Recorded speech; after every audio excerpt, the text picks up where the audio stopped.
આજરોજ બહુજન આર્મી સંસ્થાપક લખનભાઈ ધુવા દ્વારા નલિયા ખાતે સર્વે સમાજના આગેવાન અને ખેડૂતોને સાથે રાખી મીટિંગ યોજી.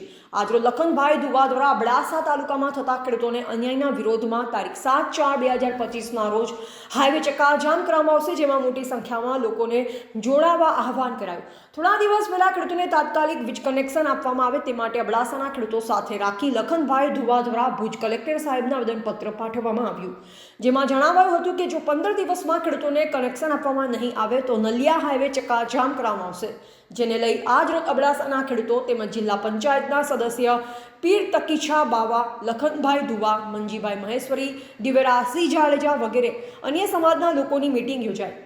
તેમજ 7/4/2025ના રોજ મોટી સંખ્યામાં ખેડૂતો હક માટે લોકો આગળ આવે અને આપણા મૌલિક અધિકાર આપણે મેળવીને રહીએ તે માટે મોટી સંખ્યામાં લોકોને જોડાવા અપીલ કરવામાં આવી. આજે લખનભાઈ ધુવા જે 7/4/2025ના રોજ નલિયા આપણે હાઈવે ચક્કાજામ કરવાનું જે આયોજન કર્યું હતું, જેના બાબતે આપણી માંગ હતી અબડાસાના ખેડૂત મિત્રોની, જેની લડત લડી રહ્યા છે લખનભાઈ ધુવા. આપણે કલેક્ટર સાહેબને આવેદનપત્ર આપ્યું કે 15 દિવસની અંદર જો ખેડૂતોને તાત્કાલિક કનેક્શન આપવામાં નહીં આવે તો આપણે હાઈવે ચક્કાજામ કરીશું. અત્યારે મારી પાસે બાવા સાહેબ પીર શ્રી તકીશા બાવા બેઠા છે, લખનભાઈ દુઆ બેઠા છે.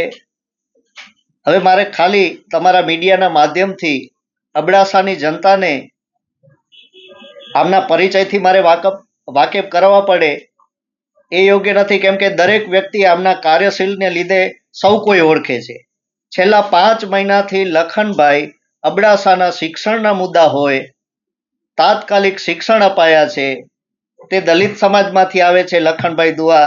આ મુસ્લિમ સમાજના અગ્રણી પીરશ્રી તકીરશા બાવા, જેમને કોંગ્રેસ પક્ષમાં હોવા છતાં ક્યારે પણ તાલુકાના કોઈ પણ મુદ્દા હોય ત્યારે પક્ષપાત જોયા વગર હર હંમેશ ન્યાય અને સત્યતાની સાથે ઊભા હોય અને જેમનું માન નાના બાળકથી કરી અને વિશેષ વડીલ સુધી જેમના હૃદયમાં બેઠા હોય એવું સ્થાન મેળવ્યું છે. સાથે હું ક્ષત્રિય સમાજમાંથી છું, એટલે હું મારી જનતા, મારી અબડાસાની જનતાને મેસેજ પહોંચાડવા માંગુ છું કે આ અવસર ફરીથી નહીં આવે. આપણે જે શોષણમાં વર્ષોથી જીવી રહ્યા છીએ, જાતિવાદના મુદ્દા, અત્યારના સમયમાં યુવાઓને ગેરમાર્ગે બેરોજગારી, કેટલા મુદ્દાઓ છે જેના મેં મારી નાની ઉંમરમાં જે અનુભવ કર્યા છે.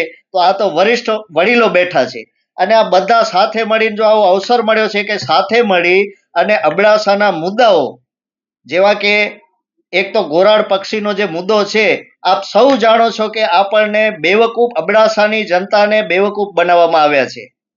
2 ગોરાડ પક્ષીના લીધે ખેડૂતો અત્યારે ખેતીહીન બન્યા છે, એમના બાળકો રોજગારી માટે તરસી રહ્યા છે. એના માટે ભારતીય જનતા પાર્ટીના અલગ અલગ સંસ્થાઓ, કિસાન સંઘ મોરચા, જે કોઈ એટલા બધા કદાચ મોરચા હોય તો આ ખેડૂતોના માટે બનાવેલા મોરચા હોય તો એ કેમ આગળ આવતા નથી, એ એક મોટો પ્રશ્ન છે. ખરેખર જો ખેડૂતોનો હિત ઈચ્છતા હોય તો અમે તમારું આહવાન કરીએ છીએ. અમારી લડાઈ કોઈ પક્ષ સાથે નથી, કોઈ વ્યક્તિ સાથે નથી. અમારી લડાઈ અમારા વિસ્તારના ખેડૂતો માટેની છે, અમારા હક માટેની છે, અમારા ન્યાય માટેની છે. અને આમાં આ અવસરમાં જો જનતા નહીં જાગે તો મોટી નુકસાની આપણે વેઠવી રહ્યા છીએ. હજી પણ કદાચ વેઠવી પડે તો એમાં નવાઈ નથી. માટે એક હું આ વિસ્તારનો, મારી કર્મભૂમિ છે, જન્મભૂમિ છે, એના વતી હું આપ સૌને વિનંતી કરું છું, હવે આગળ આવો. સમય આવી ગયો છે પોતાના ન્યાય માટે, પોતાના હક માટે આગળ આવો. કદાચ તમારી જિંદગી પૂર્ણ થવા આવી હશે પણ તમારા બાળકો માટે આગળ આવો એવી આપ સૌને વિનંતી છે.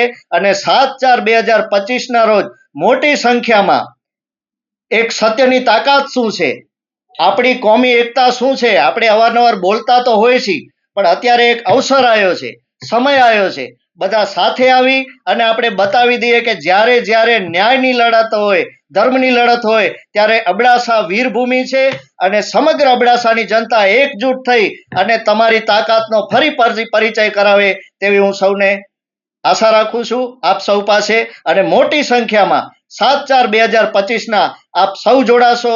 સાથે આપણા મિત્રો પણ આપણી ફરજ સમજી આપ સૌ પધારશો. તેવી અપીલ કરું છું.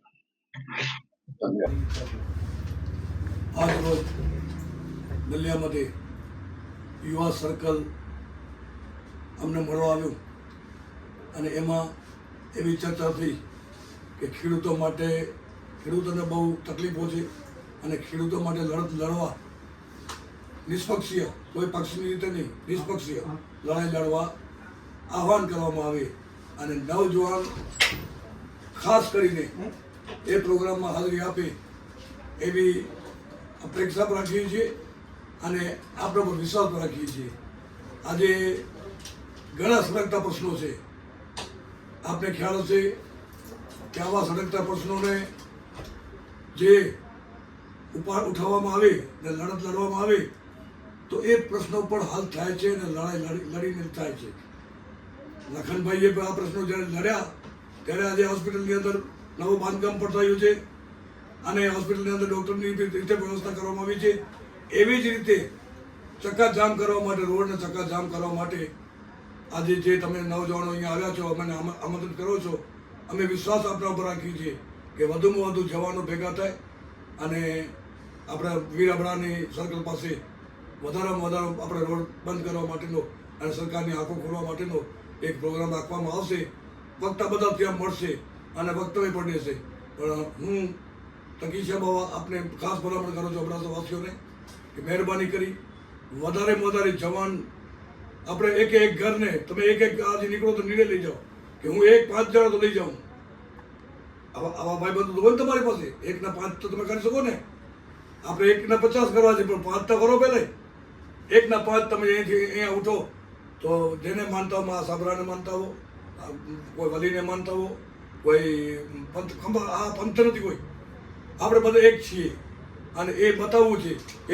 એક જ્યારે થાય છે ત્યારે એની તાકાત શું હોય છે અને જે તાકાતથી લડશે એને કામ મળશે એવો અમારો એક આહવાન છે. અને ખાસ કરી આપને વિનંતી કરું છું જેટલો બને ત્યાં સુધી અવાજ પહોંચાડજો. મારું નામ તકીશા બાવા છે, જિલ્લા પંચાયતનો સભ્ય છું, પણ નવજવાનો સાથે છું. આજે હું પક્ષપાતીમાં નથી ઉતરતો. આજે કોણ શું કરે છે, કામ કોણ કરે છે, કામની સાથે છું.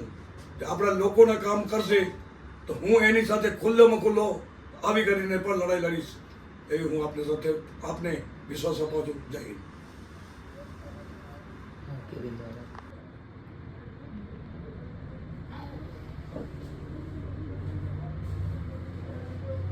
આજે નલિયામાં જો મારી સાથે સૈયદ બાવા, તકીશા બાવા છે, જે જિલ્લા પંચાયતમાં ચૂંટાયેલા છે 3 ટર્મથી, એ કીધું.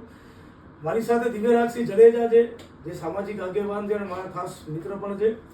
અને એમનું જે કામ છે દરેક સમાજને સાથે લઈ, દરેક લોકોને સાથે રાખી અને હકને અધિકારો માટે લડાઈ લડવી.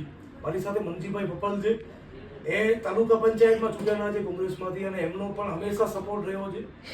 તો અલગ અલગ સમાજના લોકો સાથે મળી અને ખેડૂતોનો જે અબડાસાના ખેડૂતોનો પ્રાણ પ્રશ્ન છે કે એમને વીજળી નથી મળતી, માટે અમે આજે સાથે અહીંયા એકઠા થયા. અમારી સાથે બીજા ઘણા બધા લોકો છે. એક વિડીયોના મારફતે અબડાસાની જનતાને એક મેસેજ આપવા માટે કે દરેક સમાજના લોકોના પ્રશ્ન જે ખેડૂતોને વીજળી નથી મળતી એનો એક મોટો પ્રશ્ન છે. એના માટે 7 તારીખના, આજ સોમવારના 7 તારીખના 11 વાગે આપણે રોડ ચક્કાજામ કરવાનું છે. એનામાં મોટી સંખ્યામાં લોકો હાજરી આપો, કારણ કે આ ધરતી છે ને એ વીરોની ધરતી છે અને દરેક સમાજના લોકોએ આ ધરતી ઉપર પોતાનું બલિદાન આપ્યું છે. માટે હવે અબડાસાની જનતા જાગો. કોંગ્રેસ, ભાજપ, હિન્દુ મુસ્લિમ ધર્મ જાતિના ઝઘડાઓ છોડી અને હકને અધિકારો માટે આજે અબડાસાની જનતાના ખેડૂતોને વીજળી ન મળતી હોય, નલિયામાં સરકારી હોસ્પિટલમાં કાંઈ વ્યવસ્થા ન હોય, નલિયામાં શિક્ષણ બાબતે 400 શિક્ષકોની ઘટ હોય અને આપણે એમ કહેતા હોઈએ કે ના અમારા જેવો વીર કોઈ નથી, તો આ વાત તદ્દન ખોટી છે. કારણ કે દેશભક્તિ, સાચી દેશભક્તિ એ છે જે જનતાના પ્રશ્નો ઉપાડે અને જનતાની સાથે રહે. ખાલી ધર્મના ઝંડા અને જાતિના ઝંડા ઉપાડવાથી કાંઈ નહીં થાય. આ મુદ્દો છે ખેડૂતોનો. અને ખાસ વિનંતી છે ભારતીય કિસાન સંઘને, જે ઠેકો લઈને બેઠા છો તમે, તો મહેરબાની કરી અને તમારી જવાબદારી છે એ જવાબદારીને પૂરી કરવા માટે 7 તારીખના નલિયા હાઈવે બંધ કરવામાં આવશે 11 વાગે. ત્યાં કને આપ હાજરી આપજો. આપણે ખાસ જિલ્લા સ્તરીય તમારા આગેવાનો છે એમને પણ બોલાવી ત્યાં આગળ હાજરી આપજો તો તમારી દેશભક્તિ સાચી કહેવાશે. બાકી તો તમે શું કરી રહ્યા છો શું નથી કરી રહ્યા એ કરમ ધરમ ચાલે. આ 4 વર્ષથી પ્રશ્ન ચાલે છે ખેડૂતોનો અબડાસા માટે. કિસાન સંઘમાં ખાલી ચર્ચાઓ જ થઈ છે, માત્ર ને માત્ર કોઈ જાતનો ઉકેલ આવ્યો નથી. તો મહેરબાની વિશેષ જવાબદારી તમારી છે, તમે આના માટે આગળ આવો. અને અબડાસાની જનતા અને જાતિ ધર્મના દરેક સમાજના લોકોને વિનંતી છે કે ભાઈ આ જગ્યા ઉપર આવો. મેં તમને પહેલા એ કીધું હતું એક મારી સ્પીચમાં કે સરકારને રોડ ઉપર દાંડિયા રમાડશું. હવે દાંડિયા રમવા માટે અહીંયા આગળ નલિયા હાઈવે ઉપર આવો. આપણે બધા સાથે રહી દાંડિયા લેતા આવજો, આપણે દાંડિયા રાસ રમશું ત્યાં આગળ. તો આપ સૌને વિનંતી છે, મોટી સંખ્યામાં અમે અલગ અલગ સમાજના અહીંયા આગળ બેઠા છીએ. હવે તમારી જવાબદારી છે, તમારા માટે કરીએ છીએ. તમારી જવાબદારી છે કે ખેડૂતોના પ્રશ્નો માટે નલિયા હાઈવે બંધ કરવા માટે 7 તારીખના સવારના 11 વાગે હાજરી આપજો અને મોટી સંખ્યામાં હાજરી આપજો. આ વિડીયોને વધારેમાં વધારે લોકો સુધી શેર કરજો. ધન્યવાદ. રિપોર્ટર રમેશભાઈ ભાનુશાલી, નલિયા, અબડાસા, કચ્છ.